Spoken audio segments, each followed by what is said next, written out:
السلام علیکم ورحمۃ اللہ وبرکاتہ۔ نحمده ونصلی علی رسولہ الکریم، اما بعد، فاعوذ باللہ من الشیطان الرجیم، بسم اللہ الرحمن الرحیم، رب اشرح لی صدری ویسر لی امری واحلل عقدۃ من لسانی یفقہوا قولی۔ وَإِذَا سَأَلَكَ عِبَادِي عَنِّي فَإِنِّي قَرِيبٌ أُجِيبُ دَعْوَةَ الدَّاعِ إِذَا دَعَانِ فَلْيَسْتَجِيبُوا لِي وَلْيُؤْمِنُوا بِي لَعَلَّهُمْ يَرْشُدُونَ۔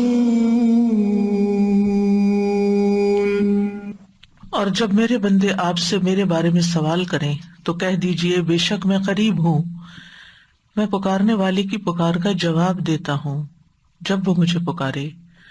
تو ان کو چاہیے کہ وہ میرا حکم مانے اور مجھ پر ایمان رکھے تاکہ وہ ہدایت پائیں۔ فَاسْتَغْفِرُوهُ ثُمَّ تُوبُوا إِلَيْهِ إِنَّ رَبِّي قَرِيبٌ مُجِيبٌ۔ سو اس سے بخشش مانگو، پھر اس کی طرف پلٹ آؤ، یقیناً میرا رب قریب ہے، قبول کرنے والا ہے۔ اللہم فاطر السماوات والارض عالم الغیب والشہادہ انت رب کل شیء والہ کل شیء اشہد ان لا الہ الا انت وحدک لا شریک لک وان محمدا عبدک ورسولک والملائکۃ یشہدون۔ اے اللہ، آسمان و زمین کو پیدا کرنے والے، پوشیدہ اور ظاہر سب کو جاننے والے، تو ہی ہر چیز کا رب ہے اور ہر چیز کا معبود ہے۔ میں گواہی دیتا ہوں کہ تیرے علاوہ کوئی معبود نہیں، تو اکیلا ہے، تیرا کوئی شریک نہیں، اور یہ کہ محمد صلی اللہ علیہ وسلم تیرے بندے اور رسول ہیں، اور فرشتے بھی اس بات کے گواہ ہیں۔ اللہم صلی علی محمد وعلی آل محمد کما صلیت علی ابراہیم وعلی آل ابراہیم انک حمید مجید۔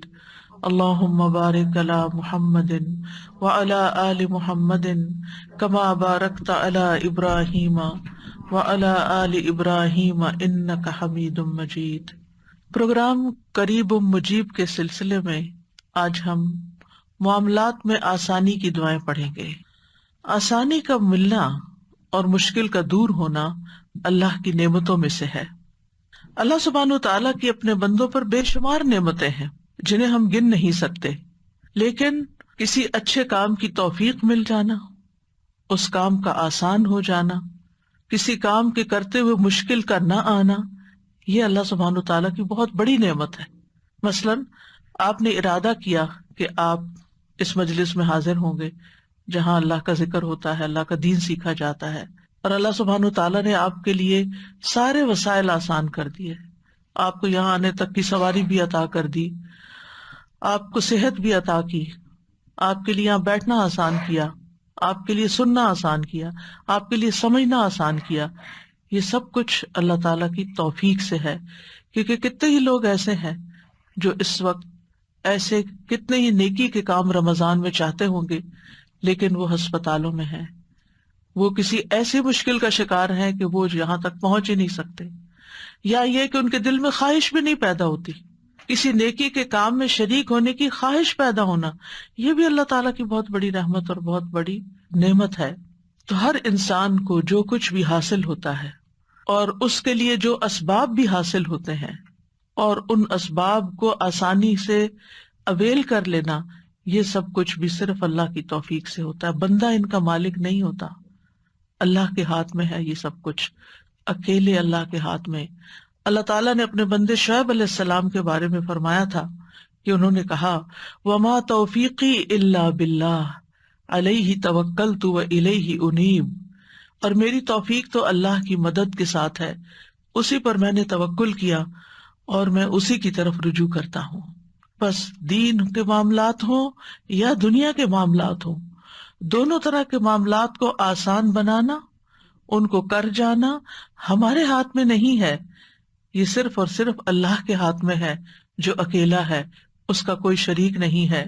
یہ زندگی چونکہ ایک امتحان ہے، اس لیے یہاں پر آسانیوں کے ساتھ تکلیفیں بھی ہوتی ہیں، لیکن یاد رکھیے کہ تنگی کے بعد اللہ تعالیٰ آسانی بھی پیدا فرما دیتا ہے، یعنی ایسا نہیں ہوتا کہ صرف تنگی ہی تنگی ہو، تنگی کے ساتھ ہی آسانی بھی ہوتی ہے۔ فَإِنَّ مَعَ الْعُسْرِ يُسْرًا، إِنَّ مَعَ الْعُسْرِ يُسْرًا، تنگی کے ساتھ آسانی ہے اور مشکل میں آسانی ہے۔ یعنی عام طور پر لوگ سمجھتے ہیں کہ زندگی صرف مشکل ہی مشکل ہے، لیکن اگر ہم غور کریں تو مشکلات میں اللہ تعالیٰ نے بہت سی آسانیاں بھی رکھی ہیں۔ سورۃ الطلاق میں اللہ تعالیٰ فرماتے ہیں لِيُنْفِقْ ذُو سَعَةٍ مِّن سَعَتِهِ وَمَنْ قُدِرَ عَلَيْهِ رِزْقُهُ فَلْيُنْفِقْ مِمَّا آتَاهُ اللَّهُ لَا يُكَلِّفُ اللَّهُ نَفْسًا إِلَّا مَا آتَاهَا سَيَجْعَلُ اللَّهُ بَعْدَ عُسْرٍ يُسْرًا، تاکہ وسعت والا اپنی وسعت میں سے خرچ کرے، اور جس پر اس کا رزق تنگ کیا گیا ہے اسے چاہیے کہ اس میں سے خرچ کرے جو اللہ نے اسے دیا ہے۔ اللہ کسی نفس کو تکلیف نہیں دیتا مگر جتنی اس نے اس کو طاقت دی، ان قریب اللہ تنگی کے بعد آسانی بھی پیدا کر دے گا۔ سورۃ الطلاق کی یہ آیت جو ہے یہ طلاق کے معاملات سے متعلق ہے، یعنی عام طور پر جب کوئی گھر ٹوٹتا ہے تو بہت مشکل پیش آتی ہے، اور اس وقت انسان سمجھتا ہے کہ دنیا اندھیر ہو گئی ہے، لیکن اللہ تعالیٰ کا وعدہ کیا ہے، سَيَجْعَلُ اللَّهُ بَعْدَ عُسْرٍ يُسْرًا، کہ تنگی تو ہے، اس وقت مشکل تو ہے، پریشانی تو ہے، لیکن اللہ تعالیٰ اس کے بعد آسانی بھی لے آئے گا۔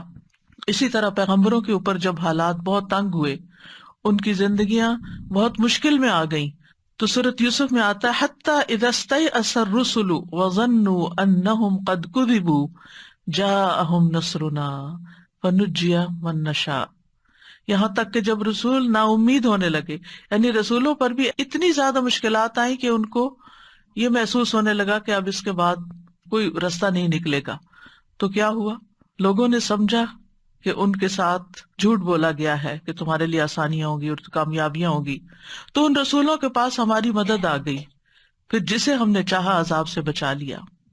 اسی طرح جب قحط پڑتا ہے، خشک سالی ہوتی ہے، تو لوگ نا امید ہونے لگتے ہیں کہ یکا یک اللہ تعالیٰ رحمت کی ہوائیں بھیج دیتا ہے اور بادل امڈ آتے ہیں، بارشیں ہوتی ہیں، ہریالی ہو جاتی ہے، اور تنگی کے بعد آسانی پیدا ہو جاتی ہے۔ تو یہ اس دنیا کا اصول ہے کہ کبھی تنگی ہے اور کبھی آسانی ہے، کبھی رات ہے اور کبھی دن ہے، رات کے بعد دن آتا ہے اور دن کے بعد رات بھی آتی ہے۔ تو جو شخص اس حقیقت کو سمجھ جاتا ہے کہ دن کے ساتھ رات بھی ہے، تو وہ اپنے مشکل وقت کو بہت آسانی سے کاٹ لیتا ہے، کیونکہ اس کو یہ معلوم ہے کہ اس رات کو ختم ہونا ہے، یہ کیفیت یا یہ حالات جو اس وقت پیدا ہوئے ہوئے ہیں یہ ٹھیک ہو جائیں گے۔ اس سلسلے میں آج ہم نے قرآنی دعا کا انتخاب کیا ہے سورۃ الکہف کی آیت نمبر 10 سے۔ اللہ سبحانہ وتعالیٰ فرماتے ہیں ربنا آتنا من لدنك رحمة وهيئ لنا من أمرنا رشدا۔ اس آیت کے بیک گراؤنڈ میں اللہ تعالیٰ فرماتے ہیں اس سے پہلے کیا آپ نے سمجھا کہ غار اور قطبے والے ہماری عجیب نشانیوں میں سے تھے؟ جب ان نوجوانوں نے غار کی طرف پناہ لی تو کہنے لگے، اے ہمارے رب، ہمیں اپنے پاس سے رحمت عطا کر اور ہمارے لیے ہمارے معاملے میں رہنمائی مہیا فرما۔ ان آیات میں اللہ سبحانہ تعالیٰ نے اصحاب کہف کا قصہ بیان کیا ہے۔ یہ کچھ نوجوان مسلمان تھے، ان کے ساتھ ان کا ایک کتا بھی تھا۔ ان کے ملک کا بادشاہ بت پرست تھا اور لوگوں کو مجبور کرتا تھا کہ سب بت پرست بن جائیں، تو جو لوگ نہیں مانتے تھے ان کے لیے وہ زندگی مشکل کر دیتا، انہیں سخت سزا دیتا۔ تو ان نوجوانوں نے اپنے دین اور ایمان کی حفاظت کی خاطر ہجرت کی، اپنا شہر چھوڑ دیا اور ایک غار میں جا کر پناہ لی، اور پھر اللہ تعالیٰ سے دعا کی کہ اے ہمارے رب، ہمیں اپنے پاس سے یعنی محض اپنے فضل اور اپنی جناب سے کوئی بھی رحمت جو تو چاہے ہمیں عطا فرما، جیسے موسیٰ علیہ السلام نے عرض کیا تھا، رب انی لما انزلت الی من خیر فقیر، تو اسی طرح ان نوجوانوں نے بھی اللہ سبحانہ تعالیٰ سے دعا کی کہ یا رب تو ہمارے لیے ہمارے معاملے میں آسانی پیدا کر دے، لہٰذا ان کی دعا قبول کر لی گئی، ان کے کانوں پہ ایک پردہ ڈال دیا گیا جس کی وجہ سے غار کے باہر کی آوازیں ان تک نہیں پہنچتی تھیں، اور انہیں اللہ تعالیٰ نے ایسا سکون عطا فرمایا کہ لمبی نیند سلا دیا، اور اس طرح انہیں ان کے دشمنوں کے خوف سے اور ان کی پریشانی سے نجات عطا کر کے اطمینان نصیب کیا۔ تو اس واقعے میں ہمارے لیے ایک بہت بڑا سبق ہے کہ جب انسان مشکل وقت میں اللہ سبحانہ تعالیٰ کی طرف رجوع کرتا ہے تو اللہ تعالیٰ اس کے لیے آسانی پیدا کر دیتے ہیں۔ مشکل یہ ہے کہ جب ہمیں کوئی تکلیف ہوتی ہے تو ہم انسانوں کی طرف دیکھتے ہیں کہ شاید یہ ہمارا مسئلہ حل کر دیں، لیکن انسان تو خود ہماری طرح محتاج ہے۔ یا ایھا الناس انتم الفقراء الی اللہ واللہ ھو الغنی الحمید، اللہ غنی اور حمید ہے، سارے وسائل اس کے پاس ہیں، وہ قابل تعریف ہے اور وہی مشکلات کو آسان کر سکتا ہے۔ لہٰذا اصحاب کہف نے مشکل سے بچنے کے لیے سب سے اہم سبب اور سب سے اہم وسیلے کو پکڑا، اور وہ کیا تھا کہ اللہ سبحانہ تعالیٰ کی بارگاہ میں عاجزی، اللہ تعالیٰ سے خوب خوب دعائیں کرنا اور دعاؤں کے ساتھ اللہ کی پناہ لینا۔ ربنا آتنا من لدنک رحمہ، اے ہمارے رب تو ہمیں اپنے پاس سے رحمت عطا فرما۔ اور جب انسان صرف اللہ سبحانہ تعالیٰ کی رحمت سے امید لگاتا ہے تو اللہ سبحانہ تعالیٰ اس کی مدد ضرور کرتا ہے، کیونکہ اللہ تعالیٰ دیکھتا ہے کہ میرا بندہ اس وقت اب کرتا کیا ہے۔ اصل میں کوئی بھی مشکل جو آتی ہے ہماری زندگی میں وہ ہمیں کچھ نہ کچھ سکھا جاتی ہے، اور ہمیں اس امتحان سے گزار کر ہمارے درجات کو بلند کرنے کا ذریعہ بنتی ہے۔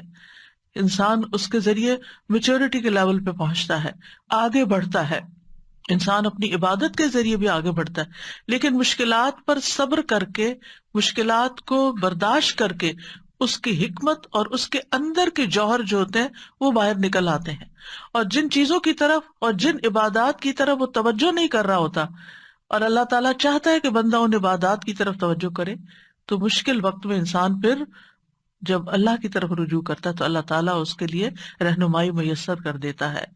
اور پھر خاص طور پر آپ دیکھیں کہ ان نوجوانوں کا جو قصہ ہے یہ ہمیں بتاتا ہے کہ ان نوجوانوں کو اللہ تعالیٰ نے ایسی سمجھ دی تھی کہ عین جوانی کے عالم میں انہوں نے اتنی پیاری دعا مانگی کہ ربنا آتنا من لدنک رحمہ، اور کہا جاتا ہے کہ وہاں کے اشرافیہ تھے، ایلیٹ گھرانوں کے بچے تھے، انہوں نے کوئی دنیاوی وسائل اختیار نہیں کیے کہ بادشاہ تک اپروچ کریں اور پھر اپنے آپ کو بچائیں، انہوں نے بادشاہوں کے بادشاہ کو اپروچ کیا، یعنی اللہ رب العزت سے دعا کی، اور پھر جب رحمت آ جاتی ہے نا اللہ تعالیٰ کی تو ہر چیز مل جاتی ہے۔ لہٰذا اس رحمت کے ذریعے ان کا کھانا پینا، امن و اطمینان، دشمنوں کے خوف سے دوری، سبھی کچھ ان کو میسر آ گیا۔ اور وہ کہاں پر تھے؟ غار میں تھے۔ غار میں کوئی کھانا نہیں ہوتا، غار میں کوئی ٹھنڈا کمرہ نہیں ایسا ہوتا کہ اگر گرمی ہے یا کوئی پریشانی اور تکلیف ہے تو وہاں کوئی لائٹ ہوگی۔ آپ دن میں تو غار میں جا کے پھر بھی بیٹھ سکتے ہیں، لیکن آپ کو یہ پتا بھی رات آنی ہے اور کوئی کیڑا مکوڑا اور کوئی سانپ بچھو بھی آ سکتا ہے۔ جیسے نبی صلی اللہ علیہ وسلم جب غار ثور میں پناہ لیے ہوئے تھے تو حضرت ابو بکر نے جس سوراخ میں پاؤں رکھا وہاں سے ایک سانپ نے ان کو یا بچھو نے کاٹ لیا تھا، تو اس وقت ان کے آنسو نکلنے لگے تھے، حالانکہ وہ اللہ کے راستے میں تھے، لیکن یہ جو مخلوقات ہیں ان کا شر تو اپنی جگہ موجود ہے۔ تو اس وقت بھی انہوں نے اف تک نہیں کی اور کوئی شکوہ شکایت نہیں کی۔ تو یہاں پر آپ دیکھیں کہ ان بچوں نے بھی غار کی طرف پناہ لی اور دعائیں اللہ تعالیٰ سے کی، جس کے نتیجے میں اللہ تعالیٰ نے ان کی دین و دنیا دونوں کی اصلاح کر دی، یعنی شرک میں پڑنے سے بھی بچ گئے اور اس کے ساتھ ساتھ اللہ تعالیٰ نے ان کو ایک نمونہ بنا دیا۔ اور رشد کہتے ہیں سیدھے رستے کی طرف ہدایت حاصل کرنا اور اس پہ قائم رہنا، یعنی ہدایت مل بھی جانا اور پھر ہدایت پہ قائم رہنا، اور یہ الغی کی اپوزٹ ہوتا ہے۔ تو بہرحال انہوں نے ایسے اسباب اختیار کیے جو ان کی دعا کی قبولیت کا سبب بنے، اور وہ یہ کہ انہوں نے کسی انسان پہ بھروسہ نہیں کیا، نہ اپنی ذات پہ بھروسہ کیا، نہ کسی اور مخلوق پہ بھروسہ کیا، بلکہ عاجزی اور انکساری کے ساتھ اللہ تعالیٰ سے اپنے معاملات کی آسانی کا سوال کرتے رہے، اور کوشش کے بعد اللہ پہ جب بھروسہ کیا اور دعا مانگی تو اللہ تعالیٰ نے دعا قبول کر لی۔ 3 چیزیں نظر آتی ہیں: کوشش، اعتماد، بھروسہ، یقین اور دعا، اور اللہ تعالیٰ نے مشکل آسان کر دی۔ مشکلات کیوں آتی ہیں؟ اگر دیکھا جائے تو یہ دنیا کی زندگی اٹس سیلف ایک آزمائش ہے. اللہ تعالیٰ فرماتے ہیں ام حسبتم ان تدخلوا الجنۃ ولما یعلم اللہ الذین جاہدوا منکم ویعلم الصابرین، کیا تم سمجھتے ہو کہ تم یوں ہی جنت میں داخل ہو جاؤ گے، یعنی بغیر کسی مشکل سے گزرے ایسے ہی جنت میں چلے جاؤ گے، حالانکہ ابھی تو اللہ نے تم میں سے ان لوگوں کو جانا ہی نہیں جنہوں نے جہاد کیا، اور نہ ان کو جو صبر کرنے والے ہیں. یعنی اللہ کی راہ میں جد و جہد کرنے والے اور صبر کرنے والے ابھی اللہ نے ان کو جانچا پرکھا نہیں، یعنی ان کی آزمائش ہونی ہے، ابھی ان کی پرکھ ہونی ہے کہ کون مشکل آنے پر اللہ کے راستے میں جد و جہد کو جاری رکھتا ہے اور کون اس مشکل پر صبر کرتا ہے. یعنی مشکل ہماری سچائی کو پرکھنے کے لیے آتی ہے کہ ہم کسی کاز میں کتنے سچے ہیں. اور ویسے بھی اس زندگی میں امتحانوں کا آنا لازمی ہے. اللہ تعالیٰ نے پہلے سے ہی بتا دیا وَلَنَبْلُوَنَّكُمْ بِشَيْءٍ مِّنَ الْخَوْفِ وَالْجُوعِ وَنَقْصٍ مِّنَ الْأَمْوَالِ وَالْأَنفُسِ وَالثَّمَرَاتِ وَبَشِّرِ الصَّابِرِينَ الَّذِينَ إِذَا أَصَابَتْهُمْ مُصِيبَةٌ قَالُوا إِنَّا لِلَّهِ وَإِنَّا إِلَيْهِ راجعون أُولَئِكَ عَلَيْهِمْ صَلَوَاتٌ مِّن رَّبِّهِمْ وَرَحْمَةٌ وَأُولَئِكَ هُمُ الْمُهْتَدُونَ. اور ہم یقیناً تمہیں خوف اور بھوک اور مالوں اور جانوں اور پھلوں کی کمی میں سے کسی نہ کسی چیز کے ساتھ ضرور آزمائیں گے. یعنی اس دنیا پر پائے جانے والے ہر انسان کی آزمائش ضرور ہوگی، یعنی اس امتحان کے لیے وہ تیار رہے، ان میں سے کسی نہ کسی چیز سے، چاہے ایک ہو یا ایک سے زیادہ. پھر فرمایا ہم نے ان لوگوں کی آزمائش کی جو ان سے پہلے تھے، سو اللہ ہر صورت میں ان لوگوں کو جان لے گا جنہوں نے سچ کہا، اور ان کو بھی جو جھوٹے ہیں. یعنی کون سچے ہیں، اللہ کے وعدوں پہ یقین رکھتے ہیں، اور کون صرف زبانی کلامی یہ بات کرتے ہیں اور ایمان ان کے دلوں میں نہیں اترا. یعنی اللہ سبحانہ وتعالیٰ آزمائیں گے، اور صبر کرنے والوں کو خوشخبری دے دیجئے. وہ لوگ جب انہیں کوئی مصیبت آتی ہے تو وہ کہتے ہیں بے شک ہم اللہ کے لیے اور بے شک ہم اسی کی طرف لوٹ کے جانے والے ہیں. یہ وہ لوگ ہیں جن پر ان کے رب کی طرف سے کئی مہربانیاں ہیں اور بڑی رحمت ہے، اور یہی لوگ ہدایت پانے والے. تو اس سے پتہ یہ چلتا ہے کہ انسان کو جب کوئی مصیبت آتی ہے تو پھر انسان کے دو رویے ہوتے ہیں. ایک یہ کہ اللہ تعالیٰ سے دور ہو جائے، اللہ تعالیٰ سے ناراض ہو جائے، اور ایک رویہ یہ ہے کہ انسان اللہ ہی کی طرف پلٹے اور اللہ سبحانہ تعالیٰ سے مدد مانگے. اور مدد مانگنے والوں کے لیے اللہ تعالیٰ کی مدد آ جاتی ہے، ان پر ان کے رب کی طرف سے صلوات یعنی مہربانیاں نازل ہوتی ہیں اور رحمت نازل ہوتی ہے. یعنی طرح طرح کے وینیوز کھلتے ہیں ان کے لیے خیر اور بھلائی کے. یعنی ایک مشکل ضرور آتی ہے، لیکن ان مع العسر یسرا، اس مشکل کے ساتھ آسانی بھی ہوتی ہے، اور وہ آسانیاں انسان کو بعض اوقات نظر نہیں آتی، محسوس نہیں ہوتی. لیکن اگر انسان اللہ کا یہ وعدہ جان لے کہ یرید اللہ بکم اليسر ولا یرید بکم العسر، اللہ تعالیٰ تمہیں تنگ نہیں کرنا چاہتا، اللہ تعالیٰ دراصل تمہارے لیے آسانی چاہتا ہے، لیکن آسانی مشکل کے ساتھ آتی ہے. مثال کے طور پر آپ دیکھیں، آج کل آپ نے روزے رکھے ہوئے، آپ کو مشکل تو ہے، یعنی ایسے وقت میں کھانا پڑتا ہے جب آپ کھاتے نہیں ہیں، وہ کھانا مشکل ہوتا ہے. ایسے وقت میں جاگنا پڑتا ہے جب آپ جاگتے نہیں، آپ کو سونا ہوتا ہے اور آپ کو جاگنا پڑتا ہے. آپ کا جب کھانے کو دل چاہتا ہے، سب کچھ ہوتے ہوئے بھی آپ کھا نہیں سکتے. یعنی طرح طرح کی روزے کے ساتھ مشقتیں وابستہ ہیں. لیکن آسانی کتنی، سارا دن کچن صاف ستھرا ہے، کتنا کام کم ہو گیا. حیران ہوتی ہوں کہ کتنا ٹائم بچ گیا، کتنی ایفرٹ بچ گئی. اور اس کے ساتھ انسان کا اپنا وجود جو ہلکا پھلکا ہے، جب اس کو فکر ہی نہیں، نہ کھانے کی فکر ہے نہ پینے کی فکر ہے، جب دھیان ہی ہٹا ہوا ہے اس طرف سے، تو پھر اس کی توجہ، اس کا فوکس کسی اور چیز کی طرف. پھر جب کم کھاتا ہے تو جسم ایکٹیو ضرور ہوتا ہے، اور اس ایکٹیونیس کی وجہ سے انسان کا چلنا پھرنا، سانس لینا اور بہت سے کام کاج کرنا بہت آسان ہو جاتا ہے. پھر اس کے ساتھ یہ کہ عبادت کی جو لذت نصیب ہوتی ہے، قرآن پڑھنے کی، دعا کرنے کی، اللہ سبحانہ تعالیٰ کا ذکر کرنے کی، تسبیح کرنے کی، وہ بھرے پیٹ تو ہوتی نہیں. پھر اسی طرح انسان اگر کچھ سیکھتا یا سکھاتا ہے تو وہ بھی اس کے لیے آسان ہو جاتا ہے، اور دل میں ایک سکون کی اور راحت کی جو کیفیت ہوتی ہے وہ بھی ناقابل بیان ہے. تو ایک آپ نے منہ ہی بند کیا نا، کھانا بھی نہیں چھوڑا ہے، یا تھوڑی سی نیند قربان کی ہے، لیکن کتنی آسانیاں ہیں ساتھ. اگر انسان ان کے اوپر غور کرے، ان کی طرف توجہ کرے. رسول اللہ صلی اللہ علیہ وسلم نے فرمایا تھا ان ھذا الدین یسر، یہ دین آسان ہے. یعنی ہم سمجھتے دین میں بہت مشکلات ہیں، لیکن جہاں جہاں ہمیں جس حکم پر عمل کرتے ہوئے مشکل پیش آتی ہے وہیں ساتھ آسانی بھی اللہ نے رکھی. اور اگر انسان اس حکم پر عمل نہیں کرتا تو بے شمار مشکلات اس کی زندگی میں پیدا ہو جاتی ہیں. اور فقہ میں ایک اصول ہے المشقۃ تجلب التیسیر، مشقت آسانی لاتی ہے، مشقت آسانی لاتی. ایک اور اینگل سے، فقہ کے اینگل سے، مثلاً آپ بیمار ہو گئے، اب آپ وضو نہیں کر سکتے، آپ بیٹھے بیٹھے وہیں ہاتھ مار کے اپنا تیمم کر لیتے ہیں، آسانی آ گئی نا. وضو میں ایک مشقت تو بہرحال ہے، لیکن آپ کے لیے مشقت آئی تو اللہ نے ساتھ ہی آسانی بھی دے دی. آپ کھڑے نہیں ہو سکتے، طویل قیام نہیں کر سکتے، آپ بیٹھ کے نماز پڑھ لیں، آپ اشاروں سے نماز پڑھ لیں. آپ سے سارے کام کاج چھوٹ گئے، آپ بس ریسٹ کریں، لیٹیں، سوئیں، آرام کریں. لوگ آپ کو پوچھتے نہیں تھے، اب ہر کوئی آپ کا حال پوچھ رہا ہے. یعنی ایک بیماری کے ساتھ کتنی ساری اور چیزیں آ گئیں کہ جو آپ کی زندگی میں پہلے نہیں تھی. تو المشقت تجلب التیسیر، مشقت، مشکل، پریشانی، تکلیف اپنے ساتھ آسانی بھی لاتی ہے.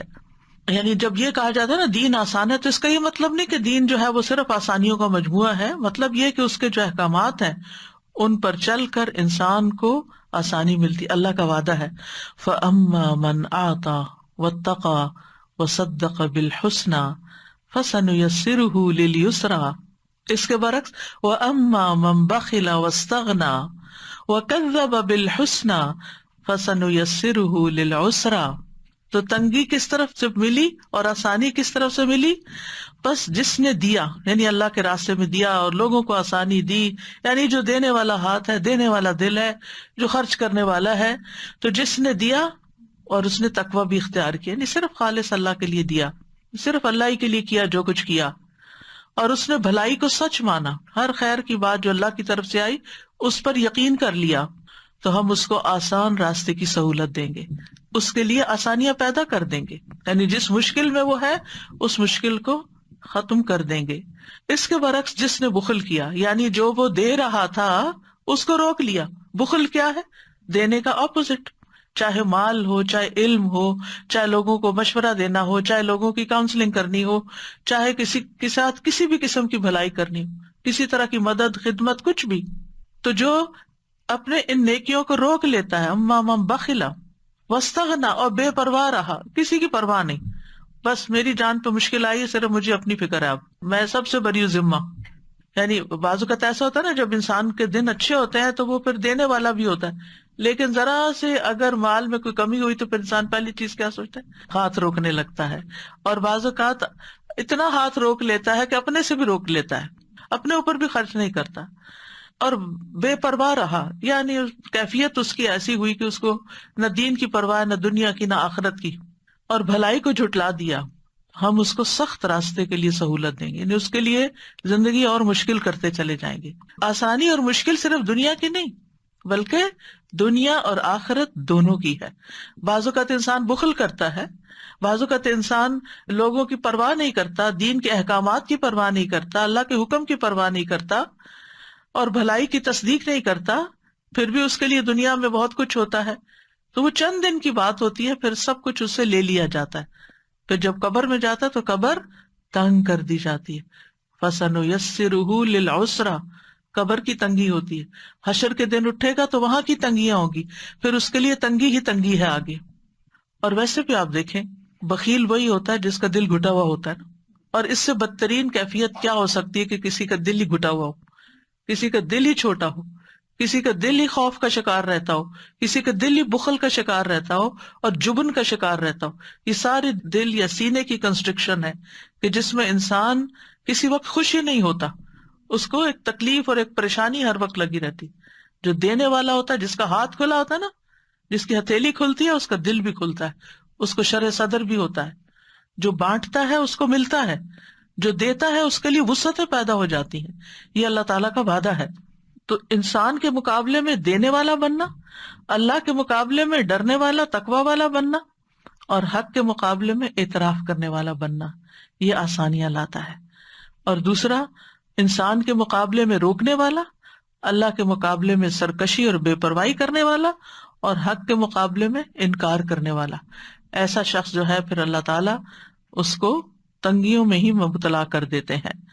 یعنی یہ غیر مومنانہ نفسیات ہے کہ انسان کا مزاج اس کو بدی کی طرف لے جائے، خیر سے روک دے، تواضع کی بجائے، ہمبلنس کی بجائے سرکشی اور بد اخلاقی اور بدتمیزی پر اکسا دے، اور پھر کسی کا حق دینے کی بجائے اس کا حق مارے، انصاف کی بجائے ظلم سے کام لے، کسی کی خوبی یا خیر کا اعتراف اکنالج کرنے کی بجائے اس کا انکار کرے.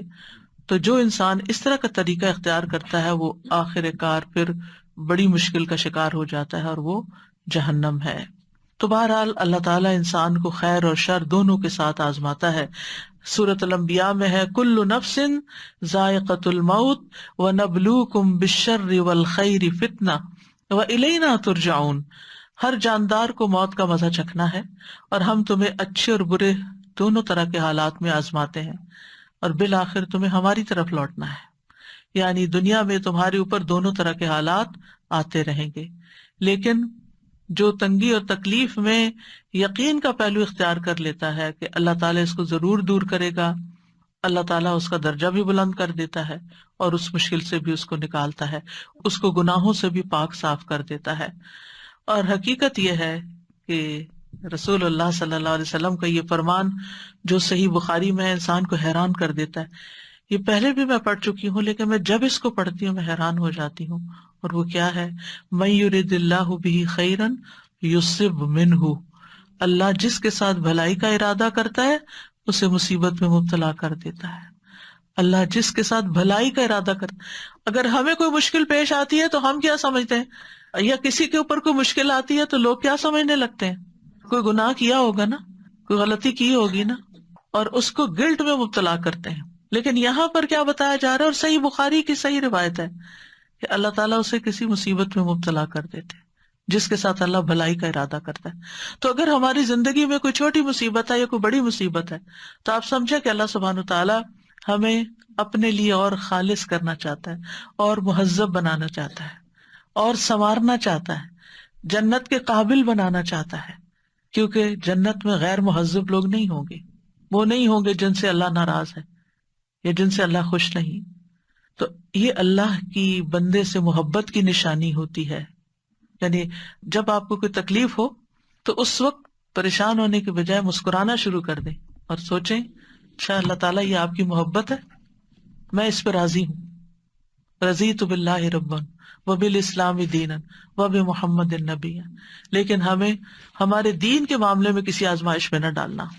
حضرت انس کہتے ہیں نبی صلی اللہ علیہ وسلم نے فرمایا زیادہ ثواب بڑی آزمائش کے ساتھ ہوتا ہے، زیادہ ثواب بڑی آزمائش کے ساتھ. جب اللہ کسی قوم سے محبت کرتا ہے تو انہیں آزمائش میں مبتلا کرتا ہے. پس جو راضی ہو جائے اس کے لیے رضا ہے اور جو ناراض ہو اس کے لیے ناراضگی مقدر ہو جاتی ہے. انبیاء تمام مخلوق سے زیادہ اللہ کے قریب ہوتے ہیں، اللہ کے پیارے ہوتے ہیں. وہ اللہ کے دین کی خاطر مشکلات اٹھاتے ہیں، جانی، مالی، اولاد کی طرف سے، قوم کی طرف سے، اپنے پیاروں کی ہر طرف سے.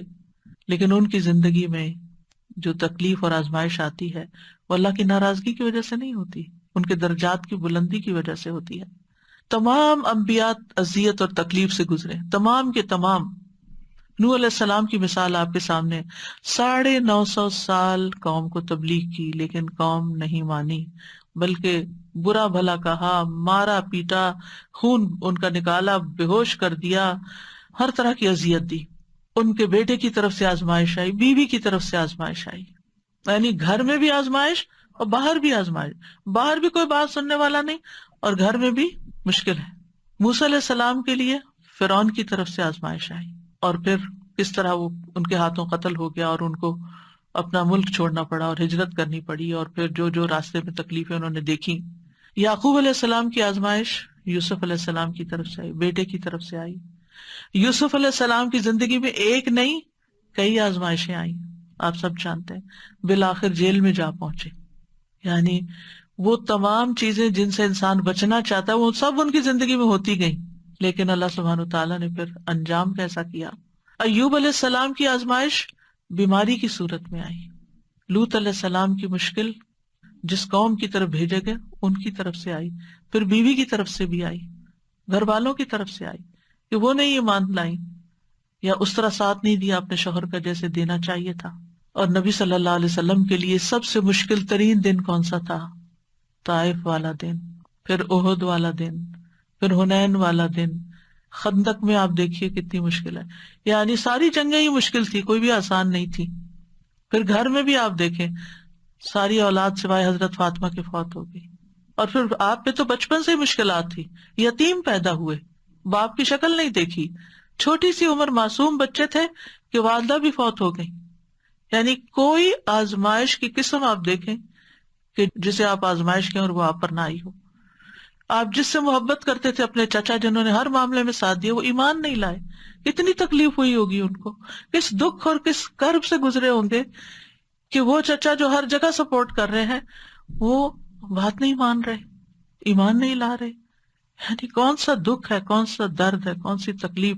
اور اس عام الحزن میں حضرت خدیجہ کی وفات ہو جاتی ہے جب آپ کو سب سے زیادہ سپورٹ کی ضرورت ہے. طائف کی طرف جاتے ہیں تو وہاں آپ دیکھیں کیسا سلوک کیا جاتا ہے. یعنی کوئی ایک تکلیف ہے لیکن آپ اس کے ساتھ ساتھ اللہ تعالیٰ کے محبوب ترین مقرب ترین بندے ہیں. پھر آپ کی ازواج پر بھی مشکلات آئیں. حضرت عائشہ پر جو مشکل آئی، جس طرح ان پر الزام لگایا گیا اور کس طرح انہوں نے صبر کیا، اور پھر کس طرح بالکل جب حالات تنگ ہو گئے آخری وقت میں نہ والدہ کوئی حمایت کر رہی تھی اور نہ ہی والد کی طرف سے کوئی پیار کے کلمات ملے اور نہ ہی نبی صلی اللہ علیہ وسلم کی طرف سے کوئی بہت حوصلہ افزائی ملی. یوں لگتا تھا جیسے تکلیف کی شدت میں حواس کھو بیٹھی ہیں. اور وہ کہنے لگی میں اپنی اور آپ لوگوں کی مثال یوسف کے والد کے سوا نہیں پاتی. ان کو نام بھی بھول گیا حضرت یعقوب کا اس وقت، یعنی سخت پریشانی کے عالم میں، جب انہوں نے کہا تھا فصبر جمیل واللہ المستعان علی ما تصفون، صبر بہتر ہے اور اللہ ہی میرا مددگار ہے ان سب باتوں میں جو تم بیان کر رہے ہو. پھر کیا ہوا؟ پھر اللہ نے آسمان سے وحی اتاری جو قیامت تک پڑھی جاتی رہے گی. وہ تکلیف کی حالت تو ختم ہو گئی، وہ آزمائش تو چلی گئی، لیکن جو نعمت ملی وہ ہمیشہ کے لیے اس قدر عزت افزائی. اور پھر آپ دیکھیے کہ پچھلی امتوں پر بھی بڑی آزمائشیں آئیں. اللہ تعالیٰ فرماتے ام حسبتم ان تدخلوا الجنۃ ولما یأتکم مثل الذین خلوا من قبلکم مستهم البأساء والضراء وزلزلوا حتى يقول الرسول والذین آمنوا معه متى نصر اللہ الا ان نصر اللہ قریب. کیا تم نے سمجھ رکھا ہے تم یوں ہی جنت میں چلے جاؤ گے؟ یعنی ہم میں سے ہر شخص جنت کا سوال کرتا ہے، جنت مانگتا ہے، جبکہ ابھی تمہیں اس جیسی تکلیف تو پیش ہی نہیں آئی جو تم سے پہلے لوگوں پر گزری. یعنی اگر دیکھا جائے تو ہم نے اپنے ایمان اور دین میں ایسی کوئی مشکل نہیں دیکھی. ٹھیک ہے مشکلات چھوٹی بڑی آتی رہی ہیں، لیکن یہ تکلیف ہے جو پہلے لوگوں پر ان کو سختیاں اور تکلیفیں پہنچی اور وہ ہلا مارے گئے. یہاں تک کہ رسول اور وہ لوگ جو ان کے ساتھ ایمان لائے تھے پکار اٹھے کب آئے گی اللہ کی مدد، سنو بے شک اللہ کی مدد قریب ہے. یعنی اللہ تعالیٰ آزماتا ضرور ہے لیکن مدد بھی اسی کی طرف سے آتی. تو اگر ہم چاہتے ہیں کہ زندگی میں آسانیاں پیدا ہوں تو پھر سب سے پہلے تو اپنی مشکل کو، اپنی آزمائش کو کسی ایسے شخص کی آزمائش کے ساتھ کمپیئر کرنا چاہیے جو ہم سے زیادہ تکلیف میں گزرا ہو. ہمیں اپنی مشکل آسان نظر آئے گی. یعنی اگر ہمیں اپنی زندگی میں کوئی تکلیف نظر آتی ہے نا تو نبی صلی اللہ علیہ وسلم کی تکلیفوں کو یاد کر لیں، آپ کو لگے گا آپ جنت میں ہیں، آپ کو اپنی مشکل ہی نظر نہیں آئے گی. دوسری بات یہ کہ ایمان اور عمل صالح اللہ تعالیٰ کا وعدہ ہے وَأَمَّا مَنْ آمَنَ وَعَمِلَ صَالِحًا فَلَهُ جَزَاءً الْحُسْنَى وَسَنَقُولُ لَهُ مِنْ أَمْرِنَا يُسْرًا. اور رہا وہ جو ایمان لایا اور اس نے نیک عمل کیا تو اس کے لیے بدلے میں بھلائی ہے اور ان قریب ہم اسے اپنے کام میں سے سراسر آسانی کا حکم دیں گے، یعنی اس کے لیے آسانی پیدا کر دیں گے.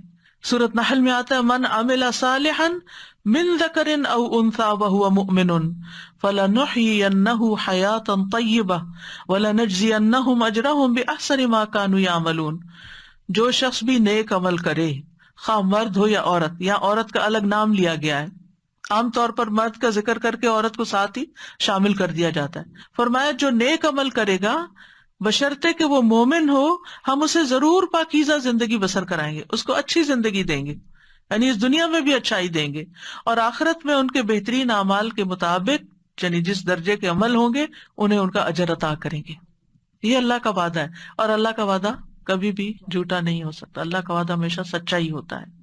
ابن تیمیہ رحمہ اللہ کہتے ہیں اطاعت کا انجام دنیا اور آخرت کی سعادت اور بھلائی ہے. وہ کہتے ہیں مخلوقات میں سے سب سے زیادہ خوش نصیب وہ ہے جو اللہ کی عبادت اور اطاعت میں سب سے بڑھ کے ہوتا ہے، سب سے آگے ہوتا ہے. وہ کہتے ہیں کہ بندے کی سعادت یہ ہے کہ اسے جس چیز کا حکم دیا گیا ہے وہ انجام دے، اور جس چیز سے منع کیا گیا ہے وہ چھوڑ دے، یعنی اللہ کا بندہ بن جائے. ابن قیم کہتے ہیں اللہ رب العالمین ارحم الراحمین، قدرت رکھنے والوں میں سب سے بڑا قدرت رکھنے والا ہے، اور اس کی سعادت صرف اس کی اطاعت سے حاصل ہو سکتی ہے. یعنی اگر آپ چاہتے ہیں کہ تکلیف دور ہو تو اطاعت کے کاموں میں اور زیادہ آگے بڑھیں، پیچھے نہ رہیں. کل ہی میری کسی سے بات ہو رہی تھی تو ریسنٹلی ان پہ کوئی تکلیف آ گئی، تو میں نے حال چال پوچھا تو کہنے لگے کہ پتہ ہی نہیں چل رہا کہ رمضان آیا. پریشانی نے ایسا دماغ کو گھما دیا ہے کہ رمضان کی جو روحانیت ہے وہ محسوس ہی نہیں ہو رہی. تو ہوتا یہ ہے کہ ایک آزمائش جب آتی ہے نا تو انسان کے دین کو خطرہ لاحق ہو جاتا ہے، دین میں اور پیچھے چلا جاتا ہے، دین کی روح نکل جاتی ہے. تو اللہ سبحانہ وتعالیٰ ایسی کسی مشکل میں نہ ڈالے کہ جب ہمارا دین کی چولیں ڈھیلی پڑنے لگی. میں نے ان سے کہا کہ آپ یہ دعا پڑھیں. کہنے لگے تو دعائیں بھول گئی ہیں کہ کون سی کس وقت پڑھتے ہیں. یعنی بعض اوقات انسان اتنا پریشان ہوتا ہے کہ اس کو اسی لیے فرمایا کہ والعصر ان الانسان لفی خسر الا الذین آمنوا وعملوا الصالحات وتواصوا بالحق وتواصوا بالصبر. تکلیف کے وقت ایک دوسرے کو حق اور صبر کی ضرورت ہوتی ہے. یعنی جب کوئی شخص کسی پریشانی میں ہو تو اس کو تنہا نہ چھوڑا جائے، بلکہ اس کو یاد دہانی کرائی جائے کہ اچھا اب یہ پڑھ لو، اب یہ پڑھ لو، اب یہ کر لو، اب یہ کر لو. پھر اس کے بعد یہ ہے، ابن قیم کہتے ہیں کہ اللہ کے وہ احکامات اور اس کا وہ حق جو اس نے اپنے بندوں پر واجب ٹھہرایا ہے، اور وہ شرعی احکامات جو اس نے ان کے لیے مشروع کیے ہیں، یہ آنکھوں کی ٹھنڈک ہے، دلوں کی لذت ہے، روح کی نعمتیں ہیں اور اس کی خوشیاں ہیں، اور اسی کے ساتھ روحوں کی سعادت ہے کہ انسان تکلیف کے وقت اور زیادہ اللہ کی عبادت کی طرف متوجہ ہو جائے. پھر ہے اللہ تعالیٰ کا تقوی اختیار کرنا، صرف اللہ سے ڈرنا. وَمَن يَتَّقِ اللَّهَ يَجْعَل لَّهُ مِنْ أَمْرِهِ يُسْرًا، جو اللہ سے ڈرے گا اللہ اس کے لیے اس کے کام میں آسانی پیدا کر دے گا، اللہ تعالیٰ اس کا کام آسان کر دیں گے. اس کا مطلب کیا ہے؟ اس کا مطلب یہ ہے کہ جب اللہ کا تقوی آئے گا نا تو عموماً آپ دیکھیں کہ جو ہمیں تکلیف اور پریشانیاں ہوتی ہیں نا، یا مال کی طرف سے آتی ہیں، یا اولاد کی طرف سے آتی ہیں، یا باقی انسانوں کی طرف سے، چاہے کوئی بھی انسان ہو، اسپاؤز ہو یا کوئی فرینڈز ہو یا کوئی کلیگز ہو یا پارٹنرز ہو، یعنی کسی کی طرف سے بھی آ جاتی ہے. پھر جب تکلیف آتی ہے نا سب سے پہلے تو اللہ تعالیٰ سے رابطہ کمزور، اس سے بدگمانی ہونے لگتی، اور میرے اوپر یہ کیوں مسئلہ آ گیا، باقی تو سب لوگ خوش ہیں.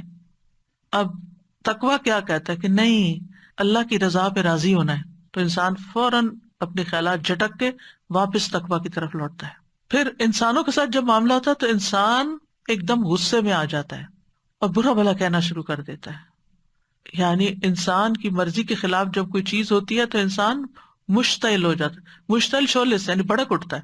پھر اس کی زبان پہ قابو نہیں رہتا، پھر اس کے جسچرز پہ قابو نہیں رہتا، یعنی اس کے جو سارے ایکشنز ہوتے ہیں وہ بالکل اللہ کی ناپسند کے ہو جاتے ہیں. اور بعض اوقات انسان ظلم کرنے لگتا ہے. کسی نے آپ کو ایک مارا نا تو آپ کا دل ٹھنڈا نہیں ہوتا جب تک آپ 2 نہ مار لیں. اب آپ نے اگر 2 ماری، ایک تو آپ کا بدلہ ہو گیا اور ایک آپ کے خلاف لکھا گیا. چاہے آپ اس وقت مصیبت میں اور رو رہے ہیں لیکن آپ ظالم ہو گئے اب، اور ظلم جو ہے وہ قیامت کے دن کے اندھیرے ہوں گے. یعنی بعض اوقات کسی نے کوئی ایسی بات کہہ دی، ایک چھوٹی سی بات کہہ دی اور ہم نے اس کو 10 سنا دی، ہم سوچتے ہیں ہم جیت گئے، ہمارا پلہ بھاری ہے. نہیں، آپ ہار گئے ہیں، آپ اللہ کے سامنے خسارے میں چلے گئے ہیں. آپ نے اپنی زبان کھول دی ہے، آپ ذلیل و رسوا ہو جائیں گے، کیونکہ زبان ہی انسان کو عزت کے مقام پہ پہنچاتی ہے اور زبان ہی انسان کو ذلیل و خوار کرتی ہے. اور اس کے نتیجے میں کیا ہوتا ہے، مثلا بزنس میں 2 شریک ہیں یا 2 پارٹنر، 2 کولیگز ہیں. اب اگر ان کی آپس میں کوئی انبن ہوئی ہے اور ایک دوسرے کو ذلیل کیا ہے تو اس میں آپ دیکھیں کہ جتنے ان کے مل کے ترقی کرنے کے چانسز ہے، سارے چانسز ختم ہو گئے. اب وہ جو اکٹھا کام کر رہے تھے وہ الگ ہو گیا، وہ الگ ہوا تو کئی اور مسائل کھڑے ہو گئے. اسی طرح بہت سے لوگ جیسے ہسبینڈ وائف ہوتے ہیں، بہت کیسز میں دیکھا گیا ہے کہ جب غصے میں طلاق تک بات پہنچ گئی. مجھے اتنی حیرت ہوتی ہے، بیچاری خواتین بعض وقت روتی ہوئی پوچھتی ہیں کہ چھوٹی سی بات تھی تو میرے ہسبینڈ نے یہ بول دیا، اب کیا طلاق ہو گئی ہے؟ یا وہ اگر یہ بھی کہہ دیتا ہے نا کہ میں تمہیں چھوڑ دوں گا، تو وہ اس میں بھی پریشان ہوتی ہیں کہ کہیں شاید ہمیں طلاق ہو گئی، کیونکہ ہمارے معاشرے میں جہالت ہے، ان کو پتہ ہی نہیں کہ کس لفظ سے طلاق ہوتی ہے کس سے نہیں ہوتی. اور بعض لوگ پھر صرف گلٹ میں زندگی گزارتے رہتے ہیں، کیا پتا طلاق ہو چکی ہو، کیا پتا یہ ہو چکا ہو وہ ہو چکا. ایسے میں خاص طور پر گھریلو معاملات میں اگر شوہر غصے میں ہے تو بیوی کو کیا چاہیے؟ خاموشی اختیار کر لے، جگہ بدل لے، آگے پیچھے ہو جائے، تاکہ جو شیطان نے آگ بھڑکائی ہے وہ ٹھنڈی ہو جائے. اور اسی طرح اگر بیوی غصے میں آ گئی ہے تو شوہر کو چاہیے کہ وہ گھر سے یا تو باہر چلا جائے یا کوئی اور کام شروع کر دے، کیونکہ بعض اوقات سامنے بھی ہوتا ہے تو پھر وہ ایک دوسرے کو بولتے کیوں نہیں بولو، تم بھی لڑو تاکہ اور میدان گرم ہو. تو اس سے پھر یہ ہے کہ معاملات مزید خراب، ایک دوسرے کی رسپیکٹ چلی جاتی، عزت چلی جاتی، محبت چلی جاتی ہے، یعنی دل دور ہونے لگتے ہیں. بعض اوقات لوگ قریب رہ رہے ہوتے ہیں اور ان کے دل دور ہو جاتے ہیں، اور وہ کسی اور کی وجہ سے نہیں ہوتے، وہ اپنی غلطی کی وجہ سے ہوتے ہیں. یعنی خود ہم ایسی حرکتیں کر جاتے ہیں کہ جس کی وجہ سے دوسروں کی نگاہوں میں گر جاتے ہیں. تو اس لیے بہت ضروری ہے کہ اللہ کا تقوی اختیار. صرف اللہ کا تقوی آتا ہے کہ جو بندے کو روک لیتا ہے، اس کی زبان کو روک لیتا ہے، اس کے ہاتھ کو روک لیتا ہے، اس کے کسی غلط ایکشن کو روک لیتا ہے. پھر اللہ تعالیٰ کا فرمان ہے وَمَن يَتَّقِ اللَّهَ يَجْعَل لَّهُ مَخْرَجًا، اور جو اللہ سے ڈرے گا اللہ اس کے لیے تنگی سے نکلنے کا رستہ بنا دے گا. اور یہ بھی تقوی کے ساتھ ہی ہے. ربیع ابن خثیم کہتے ہیں کہ یہ ہر اس کام سے نکلنے کا راستہ جو لوگوں پر تنگ ہو جائے، یعنی بند گلی سے راستہ نکل آئے گا. پھر یہ کہ مشکل حالات میں اللہ پر ہی توکل کرنا چاہیے. سورۃ طلاق میں آتا ہے وَمَن يَتَوَکَّلْ عَلَى اللَّهِ فَهُوَ حَسْبُهُ ان اللہ بالغ امرہ قد جعل اللہ لکل شیء قدرا. اور جو شخص اللہ پر بھروسہ کرے وہ اس کو کافی ہو جاتا ہے، یعنی اللہ پر ڈیپینڈ کرے، اللہ سے مدد مانگے، اللہ کی طرف رجوع کرے. اللہ اپنا کام پورا کر کے رہتا ہے. بلا شبہ اللہ نے ہر چیز کا ایک اندازہ مقرر کر رکھا ہے، ایک وقت مقرر ہے اس مشکل سے نکلنے کا. ابن رجب کہتے ہیں مصیبت کے ساتھ راحت اور تنگی کے ساتھ آسانی کے باریک رازوں میں سے ایک راز یہ ہے کہ جب مصیبت شدید اور بڑی ہو جائے تو بندہ مخلوق کی طرف مائل ہونے سے مایوس ہو جاتا ہے، بندوں سے مایوس ہو جاتا ہے، اس کا دل اللہ وحدہ کی طرف متوجہ ہو جاتا ہے. اور یہ اللہ پر بھروسے کی اصل حقیقت ہے، اور یہ ان سب چیزوں سے بڑی چیز ہے جو حاجات سے مطلوب ہے، کیونکہ جو اللہ پر توکل کرتا ہے اللہ اسے کافی ہو جاتا ہے. یعنی پہلے ہمیں لوگوں پہ بڑا مان ہوتا ہے، یہ کام کرے گا، یہ فلاں میرا ساتھ دے گا، فلاں بھی ہے فلاں بھی، لیکن جب کوئی ساتھ نہیں دیتا تو پھر انسان بندوں سے مایوس ہو کے صرف اللہ کی طرف رجوع کرتا ہے، اللہ کا بن جاتا ہے. اور اللہ تعالیٰ ہم سے چاہتا بھی یہی ہے کہ ہم اس کے بندے بن جائیں، اسی پر بھروسہ کریں، اس کی طرف رجوع کریں، اس کے لیے خالص ہو جائیں، اپنی دعاؤں میں اور زیادہ اخلاص پیدا کر لیں. اور پھر آپ دیکھیں کہ جو اللہ سے حسن ظن رکھتا ہے اللہ سبحانہ و تعالیٰ اس کو مشکل سے نکال دیتا ہے. غار ثور میں جب حضرت ابوبکر پریشان ہو گئے تھے کہ دشمن تو سر پہ آ گئے ہیں، تو نبی صلی اللہ علیہ وسلم نے کیا فرمایا؟ لا تحزن ان اللہ معنا، غم نہ کرو اللہ ہمارے ساتھ ہے. اور یہ کہنے کی دیر تھی فانزل اللہ سکینتہ علیہ، اللہ نے اس پر اپنی سکینت نازل کر دی. وَأَيَّدَهُ بِجُنُودٍ لَمْ تَرَوْهَا، ایسے لشکروں سے مدد کی جو تم نہیں دیکھ رہے تھے، اور کفار نامراد پلٹ گئے. پھر یہ ہے کہ مشکل میں اپنی تمام حاجات صرف اللہ کے سامنے رکھنی چاہیے. رسول اللہ صلی اللہ علیہ وسلم نے فرمایا جسے انتہائی شدید حاجت آ پڑے اور اس نے اسے لوگوں پر پیش کر دیا تو اس کی حاجت دور نہ ہوگی، اور جس نے اللہ پہ پیش کیا عنقریب اللہ اسے بے پرواہ کر دے گا، یا تو جلد ہی موت آ جائے گی یا جلد غنی ہو جائے گا. پھر یہ کہ اس بات پر پورا یقین رکھنا چاہیے کہ مشکل دور ہوگی انشاءاللہ. حسن ظن، خوش گمانی، سیجعل اللہ بعد عسر یسرا، یہ اللہ ہی کا وعدہ ہے. یعنی سختی کے بعد آسانی، تنگی کے بعد وسعت، اور فقر کے بعد مالداری اللہ تعالیٰ ضرور عطا کرے گا. پھر آپ دیکھیے کہ یہ یقین کہ ہر تنگی کے ساتھ دو آسانی ہے. فَإِنَّ مَعَ الْعُسْرِ يُسْرًا، إِنَّ مَعَ الْعُسْرِ يُسْرًا، یعنی ہر مشکل کے ساتھ آسانی ہے، بے شک اسی مشکل کے ساتھ ایک اور آسانی ہے. یعنی مشکل بیچ میں اور آسانیاں دونوں طرف ہیں. نبی صلی اللہ علیہ وسلم نے فرمایا مدد صبر کے ساتھ ہے، کشادگی تنگی کے ساتھ ہے، بے شک ہر مشکل کے ساتھ ایک آسانی ہے، بے شک اسی مشکل کے ساتھ ایک اور آسانی ہے. ابن مسعود کہتے ہیں مشکل اگر کسی بل میں داخل ہو جائے سوراخ میں تو آسانی بھی آتی ہے، یہاں تک کہ وہ بھی اس کے ساتھ داخل ہو جاتی. یعنی اگر مشکل کہیں گھسی ہے آسانی بھی ساتھ گھس جائے گی. پھر یہ کہ کشادگی آنے تک جتنی دیر یا جتنے دن تنگی ہے انسان زیادہ سے زیادہ اللہ تعالیٰ کی طرف رجوع کرے. اور اگر معاملات آسان نہیں ہو رہے تو اللہ تعالیٰ کو بلیم کرنے کی بجائے کہ اللہ تعالیٰ دعا نہیں سنتا، یا لوگوں کو بلیم کرنے کی بجائے کہ یہ میری مشکل کا سبب ہے، کیا کرے؟ خود کو ملامت کرے، میری عبادت میں کمی ہے، میری کوئی غلطی ہے، میری نافرمانی ہے، میری دعاؤں میں کمی ہے، میری دعائیں کمزور ہیں۔ انسان اپنے اندر کی غلطی کو تلاش کرے۔ ابن رجب کہتے ہیں جب مومن پر مشکلات کے دور ہونے میں دیر ہو جائے اور وہ بہت زیادہ دعائیں مانگ مانگ کر اور عاجزی کر کے مایوس ہو جائے اور دعا کی قبولیت کے آثار ظاہر ہی نہ ہوں، تو وہ اپنی ذات کی طرف رجوع کرے اور خود کو ملامت کرے، اپنے نفس کو کہے اے نفس یہ ساری مصیبت تیرے اپنی وجہ سے آئی ہے، اگر تیرے اندر کوئی خیر ہوتی تو تیری دعا قبول ہو جاتی۔ اور انسان کا اپنے نفس کو ملامت کرنا، یہ کہنا I was wrong, I am wrong، اللہ کو بہت سے نیک اعمال سے زیادہ محبوب ہے، کیونکہ لا الہ الا انت سبحانک انی کنت من الظالمین۔ اللہ تعالیٰ میری غلطی ہے، آپ کا کوئی قصور نہیں، ساری بھلائی تیرے ہاتھ میں ہے، سبحانک تو پاک ہے ہر نقص اور عیب سے، غلطی میرے اپنے اندر ہے، مجھے میری غلطیاں دکھا دے، مجھے ان پر توبہ کی توفیق دے دے، مجھے اصلاح کی توفیق دے دے۔ آدم علیہ السلام کی توبہ کیسے قبول ہوئی تھی؟ آسانی کیسے ہوئی تھی؟ ربنا ظلمنا انفسنا وان لم تغفر لنا وترحمنا لنکونن من الخاسرین، اللہ ہم نے اپنی جان پر ظلم کیا، اگر تو ہمیں بخشے گا نہیں اور تو ہم پہ رحم نہیں کرے گا تو ہم ضرور خسارہ اٹھائیں گے۔ تو ہوتا بھی یہی ہے، ما اصابک من مصیبت فبما کسبت ایدی، یعنی تمہارے اپنے ہاتھوں کی کمائی سے تم پر مشکل آئی ہے۔ یعنی اگر انسان دعا کی قبولیت کا اہل نہیں، یعنی ایک انسان ہے مستجاب الدعوات ہے، ادھر دعا کرتا ہے ادھر دعا قبول ہوتی ہے، ادھر مشکل آسان ہو جاتی، ایک انسان ہے وہ ایسا نہیں ہوتا، دعا کرتا ہے مشکل آسان نہیں ہوتی، پھر کیا ہے؟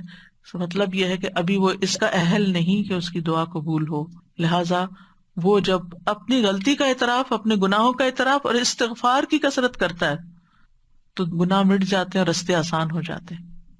تو استغفار بہت فائدہ مند چیز ہے ہر تنگی اور رکاوٹ دور کرنے کے لیے، جیسے مال میں تنگی آئی ہے، یا اولاد میں ہے، یا کاروبار میں ہے، یا کسی بھی طرح کی دل میں تنگی ہے، رزق میں تنگی ہے، استغفار کی کثرت ان ساری رکاوٹوں کو استغفار دور کرتا ہے۔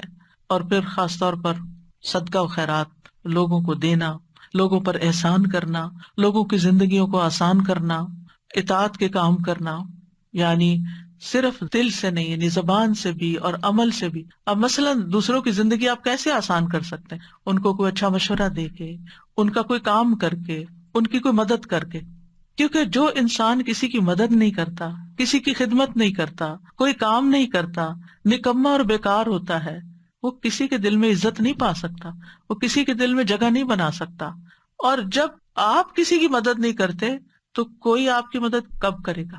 ان تنصر اللہ ینصرکم، اگر تم اللہ کی مدد کرو گے، اللہ کو تو مدد نہیں چاہیے، مطلب کیا ہے؟ اللہ کے دین کی، یا اللہ نے جہاں جہاں مدد کرنے کا کہا ہے، ینصرکم، تو مدد تمہارے پاس آئے گی۔ حدیث میں آتا ہے کہ جو بندہ بندوں کی ضروریات پوری کر رہا ہوتا ہے، اللہ تعالیٰ اس کی حاجتیں پوری کر دیتا ہے۔ لیکن اگر ہم سستی کا شکار ہوں اور اگر ہم صرف اپنی ہی دنیا میں کھوئے رہیں اور بندوں کے لیے خیر اور بھلائی کا باعث نہ بنے تو زندگی تنگ ہونے لگتی ہے۔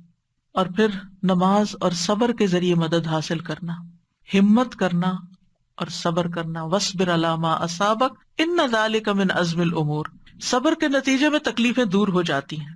ابن قیم کہتے ہیں 3 چیزیں انسان کو آزمائش پر صبر کرنے پر آمادہ کرتی ہیں۔ نمبر 1 یہ کہ انسان اچھے بدلے کو ذہن میں رکھے، یعنی تکلیف کیسے آسان ہوگی کہ انسان سوچے میرے لیے اجر ہی اجر ہے، جتنی دیر یہ تکلیف ہے دل خوش ہو جائے گا اس کا۔ دوسرا یہ کشادگی کی روح کا انتظار کرنا، یعنی تکلیف میں کشادگی کے انتظار میں کہ ابھی کھل جاتا راستہ، ابھی مثلا آپ ٹریفک جام میں پھنس گئے تو بجائے اس کے کب کھلے گا، پتہ نہیں کتنے گھنٹے لگیں گے، نیگیٹو سوچنے کے بجائے بس ابھی ہوگا، اس وقت سے میں کوئی فائدہ اٹھا لوں، کچھ پڑھ لوں، کچھ ذکر کر لوں، ایک سورت یاد کر لیتی، آپ دیکھیں گے آپ کو یاد ہی نہیں رہے گا کہ راستہ بند تھا، کھل جائے گا، اللہ کو پکارنے لگیں گے آپ۔ اور تیسرا یہ کہ مصیبت کو 2 چیزوں سے دور کرنا، یعنی بندہ اپنے اوپر اللہ کی نعمتوں کو شمار کرے، اور اگر وہ انہیں گننے اور شمار کرنے سے عاجز آ جائے گا تو وہ مصیبت اس پہ آسان ہو جائے گی جس میں وہ مبتلا ہے، کیونکہ وہ اتنی نعمتیں یاد کر لے گا کہ وہ کہے گا یہ کیا مشکل ہے۔ پھر قرآن سے تعلق جوڑنا، ابن قیم کہتے ہیں کسی نیک آدمی سے کہا گیا ہم روزانہ کتنا قرآن پڑھیں؟ انہوں نے کہا اتنا پڑھو جتنی آپ خوش نصیبی اور سعادت چاہتے ہو، یعنی جتنی خوش نصیبی چاہتے ہو اتنا پڑھتے جاؤ.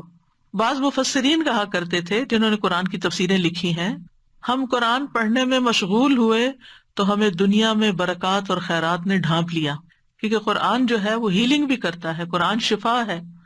پھر مشکل حالات میں جزا فضا نہیں کرنی، رونا دھونا نہیں، فضول باتیں نہیں کرنی، چڑچڑا پن نہیں ظاہر کرنا. رسول اللہ صلی اللہ علیہ وسلم نے فرمایا 2 آوازیں دنیا اور آخرت میں ملعون ہیں، نعمت ملنے پر گانا بجانا یعنی میوزک اور یہ سب کچھ، اور مصیبت کے موقع پر جزا فضا کرنا، رونا، حال دعائی، چیخ چلانا، یہ سب. پھر آپ دیکھیے کہ بندوں سے شکوہ نہیں کرنا. کیا ہوتا ہے مشکل ہوتی، اس کو سنا کہانی، اس کو سنا، اس کو سنا، اور اس سے کیا ہوتا ہے وہ وقتی طور پہ انسان کو تھوڑے سے کتارسس محسوس ہوتا ہے، دعا میں کمی آ جاتی. جب دل بھرے اور دعا کثرت سے کرے تو وہ زیادہ فائدہ مند ہے. رسول اللہ صلی اللہ علیہ وسلم فرماتے ہیں کہ اللہ تعالیٰ نے فرمایا جب میں اپنے مومن بندے کو آزماتا ہوں اور وہ تیمارداری کرنے والوں کے سامنے میرا شکوہ نہیں کرتے، نہیں بیمار ہوتا تو اللہ کی شکایت نہیں کرتا، تو میں اس کو اپنی قید سے آزاد کر دیتا ہوں. اس کے پہلے گوشت کے عوض بہترین گوشت عطا کرتا ہوں، اور اس کے پہلے خون کے بدلے بہترین خون عطا کرتا ہوں، اور وہ اثر نو پھر عمل کرنا شروع کر دیتا ہے. پھر مشکل حالات میں کمزوری نہیں دکھانی چاہیے، کمزور نہیں پڑنا چاہیے مشکل کے آگے، کیونکہ اللہ والے ایسے ہی ہوتے ہیں. وَكَأَيٍّ مِّن نَّبِيٍّ قَاتَلَ مَعَهُ رِبِّيُّونَ كَثِيرٌ فَمَا وَهَنُوا لِمَا أَصَابَهُمْ فِي سَبِيلِ اللَّهِ وَمَا ضَعُفُوا وَمَا اسْتَكَانُوا. نہ وہ کمزور پڑے، نہ ہمت ہاری، نہ دبے، اور اللہ صبر کرنے والوں سے محبت کرتا ہے. پھر یہ کہ تکلیف کے وقت بھی نعمتوں پہ نظر رکھ کے ان کا شکر ادا کرتے جانا، یعنی بجائے اس کے کہ تکلیف کا ذکر کرتے رہنا، اس کی بجائے اللہ نے یہ بھی دیا، اللہ نے یہ بچایا، اللہ نے یہ احسان کیا ہے، اس کا زیادہ ذکر کرنا. مثلا کسی کا کوئی فوت ہو گیا، کچھ لوگوں کے پاس آپ تعزیت کے لیے جاتے ہیں نا تو وہ بہت مایوسی کی باتیں کرتے رہتے ہیں، یہ چلا گیا، اس کا کیا ہوگا، فلاں کیا ہوگا، فلاں فلاں فلاں. کچھ لوگوں کے پاس آپ جاتے ہیں تعزیت کے لیے، وہ اتنی پازیٹیو باتیں کر رہے ہوتے ہیں، اور وہ اچھے وقت کو یاد کرتے ہیں، وہ نعمتوں کو یاد کرتے ہیں جو کٹھے ٹائم سپینڈ کیا، جو کٹھے کام کیے، جیسے کسی کا بچہ چلا گیا، شوہر چلا گیا یا کوئی اور، تو بہت مثبت باتیں کرتے ہیں. اس سے کیا ہوتا ہے اپنے دل کو بھی ٹھہراؤ ملتا ہے، اور دوسروں کو بھی جو آنے والے ہیں ان کو بھی ایک امید ملتی ہے، اور ان کو ایک سبق ملتا ہے کہ یہ کیسا اللہ کا شکر گزار بندہ ہے. اللہ تعالیٰ کا فرمان ہے لئن شکرتم لازیدنکم، تم شکر ادا کرو گے اور نعمتیں دوں گا، اور اگر تم نے ناشکری کی تو جو ہے وہ بھی چلی جائیں گی. مصیبت پہ 4 باتوں پہ شکر کرنا چاہیے. کوئی مصیبت اور تکلیف ہو تو 4 چیزوں پہ شکر. نمبر 1، شرح کہتے ہیں جب مصیبت لاحق ہوتی ہے مجھے تو میں اس پہ 4 بار اللہ کا شکر ادا کرتا ہوں. میں اس بات پہ شکر ادا کرتا ہوں کہ مجھے اس سے بڑی مصیبت لاحق نہیں ہوئی، اس سے بڑی بھی ہو سکتی تھی. میں اس بات پہ شکر ادا کرتا ہوں کہ اس نے مجھے صبر عطا کیا، یعنی اللہ نے مجھے صبر دیا، اس پہ بھی شکر. پھر کہتے ہیں میں اس بات پہ اللہ کا شکر ادا کرتا ہوں کہ اس نے مجھے انا للہ و انا الیہ راجعون کہنے کی توفیق عطا کی، کیونکہ اس طرح میں ثواب کی امید رکھتا ہوں. اولئک علیہم صلوات من ربہم ورحمہ واولئک هم المہتدون. ساتھ ہی اللہ تعالیٰ کی طرف سے بشارتیں ہیں. میں اس بات پر شکر ادا کرتا ہوں کہ یہ مصیبت میرے دین میں واقع نہیں ہوئی. پھر اسی طرح یہ کہ آپ پر مشکل آئی ہے، آپ دوسروں کی مشکلات حل کریں، دوسروں کے کام کے بن جائیں، دوسروں کی مدد کریں. جس نے کسی مومن سے دنیا کی تکلیفوں میں سے کسی تکلیف کو دور کیا، اللہ اسے قیامت کے دن کی تکلیفوں میں سے کسی تکلیف کو دور کر دے گا. جس نے تنگ دست پہ آسانی کی، اللہ اس پر دنیا اور آخرت میں آسانی کرے گا. جو کسی مسلمان کی پردہ پوشی کرے گا، اللہ اس کی دنیا اور آخرت میں پردہ پوشی کرے گا. اللہ اس وقت تک بندے کی مدد میں ہوتے ہیں جب تک وہ بندہ اپنے بھائی کی مدد میں لگا رہتا ہے. پھر دعاؤں کی کثرت. فرمایا لوگوں میں سب سے عاجز وہ ہے جو دعا میں عاجز ہے، دعا نہیں کرتا. اور خوشحالی اور آسودگی میں زیادہ دعائیں کرنی چاہیے، ذکر کی کثرت کر دینی چاہیے، کیونکہ ذکر کی وجہ سے اللہ تعالیٰ مشکل کو آسان کر دیتا ہے، تنگی کو آسانی میں بدل دیتا ہے، مشقتیں کم ہو جاتی ہیں. جب کسی مشکل کام پر اللہ کا نام لیا جاتا ہے تو وہ مشکل آسان ہو جاتی ہے. کسی مشقت پر اللہ کا ذکر کیا جاتا ہے تو مشقت آسان ہو جاتی ہے. کسی سختی پر اللہ کا ذکر کیا جاتا ہے تو وہ زائل ہو جاتی ہے. کسی تکلیف پہ اللہ کا ذکر کیا جاتا ہے تو وہ ختم ہو جاتی ہے. اللہ کا ذکر کرنا غم اور پریشانی دور کرنے کا ذریعہ ہے. ذکر کی کثرت کریں. اللہ تعالیٰ فرماتے ہیں لولا تستغفرون اللہ لعلکم ترحمون. کتنی چھوٹی سی کتنی پیاری آیت ہے.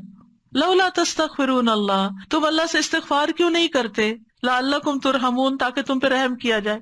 یعنی تم استغفار کرو گے تو تمہاری طرف اللہ کی رحمت آ جائے گی. اور تنگی کیسے پیدا ہوتی ہے؟ انسان کے گناہوں کی وجہ سے، اپنے ہی اعمال کی وجہ سے، یا پھر اللہ کے ذکر سے روگردانی کی وجہ سے۔ وَمَنْ أَعْرَضَ عَنْ ذِكْرِي فَإِنَّ لَهُ مَعِيشَةً ضَنْكًا، پھر یہ کہ عبادت کے لیے وقت نہ نکالنے کی وجہ سے بس دنیا دنیا دنیا۔ اللہ تعالیٰ فرماتے ہیں اے ابن آدم، تم اپنے آپ کو میری عبادت کے لیے فارغ کر لو، میں تمہارے دل کو بے نیازی سے بھر دوں گا، میں تمہارا فقر دور کر دوں گا۔ لیکن اگر تم ایسا نہیں کرو گے تو میں تمہارے دونوں ہاتھوں کو کام میں مشغول کر دوں گا، اس کے باوجود تمہارا فقر دور نہیں کروں گا۔ جو شخص صرف دنیا کی فکر کرتا ہے اس کے معاملات سلجھنے کی بجائے بگڑنا شروع ہو جاتے ہیں۔ یعنی اگر آپ سب کچھ چھوڑ کر صرف دنیا سنوارنے کے پیچھے لگ جائیں تو وہ نہیں سنورے گی۔ جب دل میں ایک فقر اور ایک پریشانی لگ جائے گی تو ڈھیروں چیزیں بھی آپ کے دائیں بائیں ہوں تو آپ کو نظر نہیں آئیں گی۔ رسول اللہ صلی اللہ علیہ وسلم نے فرمایا جس شخص کا مقصد اور پریشانی غم دنیا ہو اور وہ دنیا کا ہی ہو کر رہ جائے اور وہ اسی کی نیت کرتا ہو تو اللہ اس کی آنکھوں کے سامنے اس کا فقر کر دیتے ہیں اور اس کے معاملات اس پر بکھیر دیتے ہیں اور اس کو اتنا ہی ملتا ہے جو اس کے لیے لکھ دیا گیا ہے۔ اور جس شخص کا مقصد آخرت ہو اور حرص آخرت ہو وہی اس کا ہدف ہو جائے، وہ اسی کی نیت کرتا ہو تو اللہ تعالیٰ اس کے دل میں غنا ڈال دیتے ہیں اور اس کے معاملات کو یکجا کر دیتے ہیں، اس کو اپنی حاجتوں کے لیے بھاگنا نہیں پڑتا، دنیا اس کے پاس ذلیل ہو کر آتی ہے۔ اور جو شخص دنیا کی فکر کرتا رہتا ہے بس اللہ تعالیٰ اس سے بے نیاز ہو جاتا ہے۔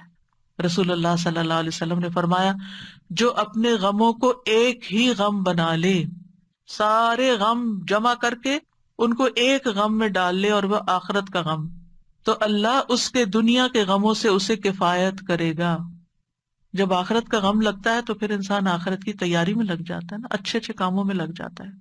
اور جس کو پریشانیاں ادھر ادھر بھٹکا کر لے جائیں اللہ اس کی پرواہ نہیں کرے گا کہ وہ دنیا کی کس وادی میں ہلاک ہوتا ہے، اللہ کو اس کی کوئی پرواہ نہیں۔ یعنی آپ پریشان ہوئے، آپ نے نماز بھی ٹھیک سے نہیں پڑھی، آپ جو نیکی کے کام کرتے تھے وہ بھی چھوڑ دیے، بندوں کی خدمت مدد وہ بھی چھوڑ دی۔ پنجابی میں ایک لفظ ہوتا ہے ویر کے بیٹھنا، کبھی سنا یہ لفظ ویرنا؟ ایک دو لوگوں کو سمجھ آ گئی میں نے کیا کہا۔ جیسے بچے ہوتے ہیں نا تو اگر ماں ان کو ڈانٹ دیتی ہے تو وہ ویر کے بیٹھ جاتے ہیں، ان کو پھر وہ کہ کھا لو تو وہ کھاتے نہیں، کہتے سو جاؤ تو وہ سوتے نہیں، ان کو جو کچھ کہیں وہ ایک بات نہیں ماننے کو تیار ہوتے۔ اس کیفیت کو کہتے ویرنا۔ ناراض ہونا ہلکا، روٹ کے اکڑ کے بیزار ہو کے اڑ کے بیٹھ جانا، کوئی بات نہ سننا نہ کچھ کرنا، ضدی ڈھیٹ، یہ سارے لفظ کٹے ہیں اس میں۔ ہمارے گھر میں یہ لفظ استعمال ہوتا تھا جب کوئی بچہ اس طرح کی کیفیت میں نہیں، کسی کو کہا نا جلدی کرو یہ کام، نہیں کرتا، بس پھر بیٹھ کے روٹ کے اٹھے موڈ آف، بھئی کس بات سے کوئی پتہ نہیں، کھا لو نہیں کھانا، اسکول جاؤ نہیں جانا، یعنی کوئی بات نہ ماننا۔ تو جب کوئی بندہ یہ رویہ اختیار کر لیتا ہے تو پھر اللہ تعالیٰ اس کی پرواہ چھوڑ دیتا ہے کہ وہ کہاں ہلاک ہوتا ہے، وہ ہو جائے جہاں ہوتا ہے، کیونکہ وہ نہ اللہ کی سنتا نہ بندوں کی سنتا ہے، ایگوئسٹک ہے نا، کہ بس جو میرے دل میں آ گیا میں نے تو وہ کرنا ہے، نہ ماں باپ کی پرواہ، نہ کسی اور کی پرواہ، نہ کسی کی شرم و حیا، نہ کچھ۔ تو پھر ایسی صورت میں اگر کوئی بندہ اللہ سے ناراض ہو کے بیٹھا ہوا ہے یا ایون بندوں سے بھی ناراض ہو کے بیٹھا ہوا ہے،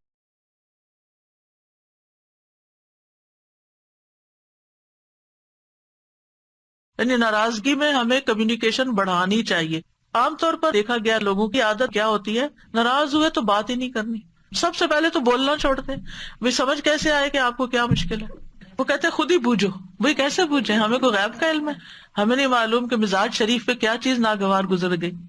تو یہ چیزیں کسی اور کو نقصان نہیں دیتی، یقین کریں یہ جو کرتا ہے اسی کو نقصان دیتی۔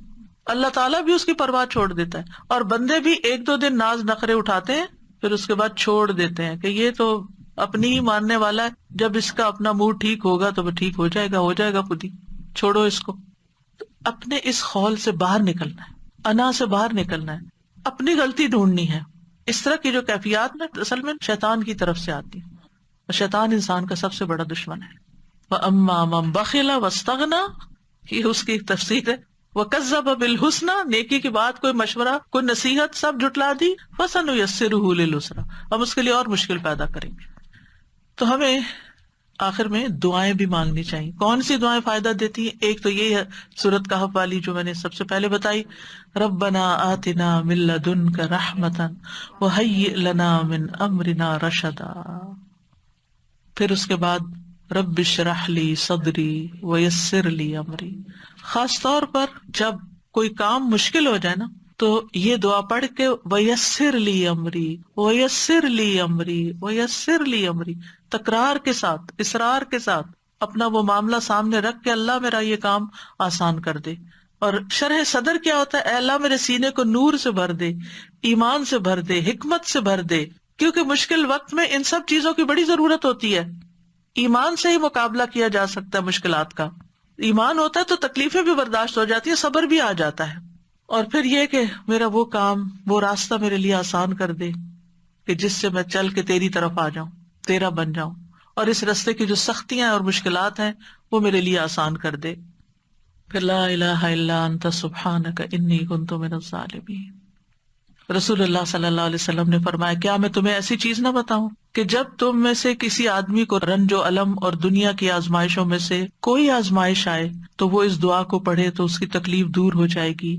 تو آپ سے کہا گیا کیوں نہیں؟ آپ نے فرمایا وہ مچھلی والے کی دعا ہے، لا الہ الا انت سبحانک انی کنت من الظالمین. اللہ غلطی میری اپنی ہے، میرا قصور ہے، تو مجھے معاف کر دے اور اس مشکل کو آسان کر دے. اللہ اللہ ربی لا اشرک بہ شیئا، شرک سے بیزاری اور برات کا اعلان. رسول اللہ صلی اللہ علیہ وسلم نے فرمایا جس کو کوئی پریشانی یا غم یا بیماری یا سختی لاحق ہو، پریشانی، غم، بیماری، سختی، اور وہ یوں پڑھے اللہ ربی لا شریک لہ، ایک یہ ورژن ہے اللہ ربی لا شریک لہ، اور ایک ہے اللہ اللہ ربی لا اشرک بہ شیئا، تو وہ تکلیف اس سے دور کر دی جائے گی. پھر دعا ہے اللہم لا سہل الا ما جعلتہ سہلا وانت تجعل الحزن سہلا اذا شئت. اے اللہ کوئی کام آسان نہیں مگر جسے تو آسان کر دے، اور جب تو چاہتا ہے مشکل کو آسان کر دیتا ہے. اللہ کے لیے تو کچھ مشکل نہیں، مشکل ہمارے لیے، تو اللہ تعالیٰ آپ اس مشکل کو آسان کر دیں، یعنی آپ اس سختی کو نرمی میں بدلیں گے، آسانی کر دیں گے تو ہی آسانی ہو. یہ دعا حزن اور حزن دونوں طرف سے پڑھی جاتی. حزن غم کو کہتے ہیں اور حزن سختی کو کہتے ہیں. پھر ابو موسیٰ رضی اللہ عنہ کی دعا ہے، جب وہ نماز سے فارغ ہوتے تو کہتے اللہم اغفر لی ذنبی ویسر لی امری وبارک لی فی رزقی. کتنی خوبصورت دعا ہے، نماز کے بعد پڑھتے تھے وہ. یہ صحابی کی دعا ہے، نبی صلی اللہ علیہ وسلم کی نہیں، لیکن بڑی خوبصورت دعا ہے. اے اللہ میرے گناہ معاف کر دے، میرے معاملے کو آسان کر دے، یعنی ہر نماز کے بعد جو معاملہ آپ کو پریشان کر رہا ہے، اور میرے رزق میں برکت عطا کر دے. پھر لا الہ الا اللہ الحلیم الکریم، لا الہ الا اللہ العلی العظیم، لا الہ الا اللہ رب السماوات السبع ورب العرش العظیم. ابن عباس کہتے ہیں نبی صلی اللہ علیہ وسلم نے فرمایا یہ کلمات ہیں جن سے کشادگی ہو جاتی ہے، آسانی ہو جاتی ہے. ان میں کیا ہے؟ صرف اللہ سبحانہ تعالیٰ کی تعریف اور اللہ کی صفات بیان ہوئی. توحید کا اقرار ہے، الحلیم الکریم کے واسطے سے دعا ہے. پھر توحید کا اقرار ہے، پھر العلی العظیم کے واسطے سے دعا ہے، پھر توحید کا اقرار ہے، پھر ربوبیت کے واسطے سے دعا ہے، پھر رب السماوات السبع اور رب العرش العظیم. بس انسان پریشان ہوتا ہے نا تو سمجھ بھی نہیں آتی مانگے کیا کہیں، تو اس طرح اللہ کا ذکر شروع کر دینا چاہیے. پھر ہے اللہم احسن عاقبتنا فی الامور کلہا واجرنا من خزی الدنیا وعذاب الآخرہ. اے اللہ ہمارے تمام معاملات کا انجام اچھا کر دے اور ہمیں دنیا کی رسوائی اور آخرت کے عذاب سے محفوظ رکھ. تو یہ سارے معاملات میں آسانی اور انجام کی خوبصورتی کی دعا ہے. پھر ہے اللہم انی اعوذ بک من ضیق الدنیا وضیق یوم القیامہ. اے اللہ بے شک دنیا کی تنگی سے اور قیامت کے دن کی تنگی سے میں تیری پناہ چاہتا ہوں. پھر ایک اور بہت خوبصورت دعا ہے. ابن عمر کہتے ہیں ایسا کم ہی ہوتا کہ رسول اللہ صلی اللہ علیہ وسلم کسی مجلس سے اپنے صحابہ کے لیے یہ دعا کیے بغیر اٹھے ہوں.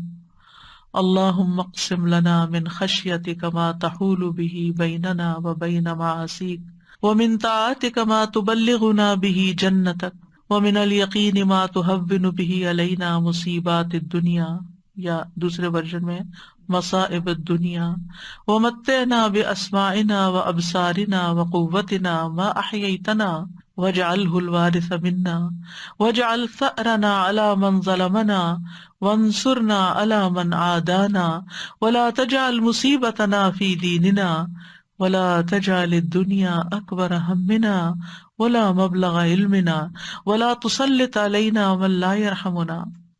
اے اللہ ہم میں اپنا خوف اتنا تقسیم کر دے کہ وہ ہمارے اور ہمارے گناہوں کے درمیان حائل ہو جائے۔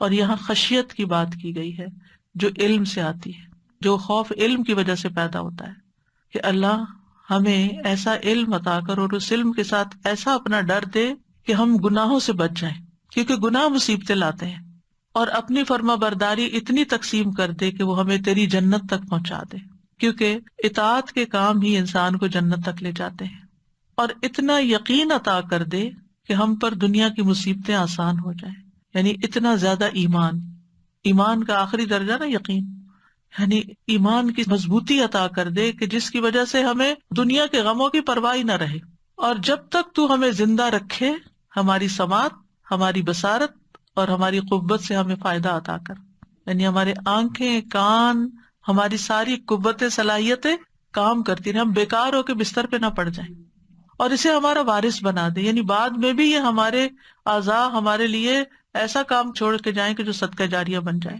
اور ہمارا انتقام اسی تک محدود کر دے جو ہم پر ظلم کرے، یعنی ہم کسی پر زیادتی نہ کریں، دشمنوں کے مقابلے میں ہماری مدد فرما، اور ہمارے دین میں مصیبت نازل نہ فرما، یعنی کوئی ایسی تکلیف نہ ڈالنا کہ میں دین سے دور ہوں، اور نہ ہی دنیا کو ہمارا سب سے بڑا غم و ہم بنانا، اور نہ ہی ہمارے علم کی انتہا کہ ہم صرف دنیا کا ہی علم جانتے ہوں اور دین کا ہمیں نہ پتا ہو، اور ہم پر ایسے شخص کو مسلط نہ کرنا جو ہم پر رحم نہ کرے۔ کتنی خوبصورت دعا ہے، کیونکہ آپ دیکھیں کہ جب اللہ کی خشیت مانگتے ہیں تو خشیت ہمیں گناہوں سے روک دیتی ہے، اطاعت مانگتے ہیں تو اطاعت جنت تک لے جاتی ہے، یعنی اللہ کی فرمانبرداری سے ہی اللہ کے پاس جا سکتے ہیں نا جنت میں۔ یقین مانگتے ہیں جو ایمان کا اعلیٰ ترین درجہ ہے، تو ابن مسعود کہتے ہیں یقین مکمل ایمان ہے۔ دنیا مصائب کا گھر ہے، انسان میں جتنا ایمان کبھی ہوگا اس میں شک نہیں ہوگا، اس کے لیے مصیبتیں برداشت کرنا آسان ہوگا۔